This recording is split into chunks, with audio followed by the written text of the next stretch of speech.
کبھی مدتوں کے بعد اس کا سامنا ہوگا، سوائے پاس آداب تکلف اور کیا ہوگا۔ یہاں وہ کون ہے جو انتہاب غم پہ قادر ہے، جو مل جائے وہی غم دوستوں کا مداح ہوگا۔ نوید سرخوشی جب آئے گی اس وقت تک شاید ہم زر غم ہستی گوارا ہو چکا ہوگا۔ سلیب وقت پر میں نے پکارا تھا محبت کو، میری آواز جس نے بھی سنی ہوگی ہنسا ہوگا۔ ابھی تک ایک شور آئے اور سنا ہے ساربانوں نے، وہ پاگل قافلے کی ضد میں پیچھے رہ گیا ہوگا۔ ہمارے شوق کے آسودہ و خوشحال ہونے تک تمہارے آرزو گسو کا سودا ہو چکا ہوگا۔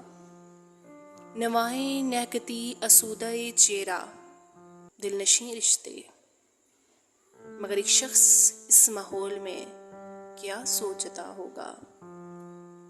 ہنسی آتی ہے مجھ کو مصلحت کے ان تقاضوں پہ، کہ اب وقت ایک اجنبی بن کر اسے پہچاننا ہوگا۔ دلیلوں سے دوا کا کام لینا سخت مشکل ہے، مگر اس غم کی خاطر یہ ہنر بھی سیکھنا ہوگا۔ وہ منکر ہے تو پھر شاید ہر ایک مکتوب شوق اس نے سر انگشتے حنائی سے خلاؤں میں لکھا ہوگا۔ ہے نصف شب وہ دیوانہ ابھی تک گھر نہیں آیا، کسی سے چاندنی راتوں کا قصہ چھڑ گیا ہوگا۔ صبا شکوہ ہے مجھ کو ان دریچوں سے، دریچوں میں تو ادمک کے سوا اور کیا ہوگا۔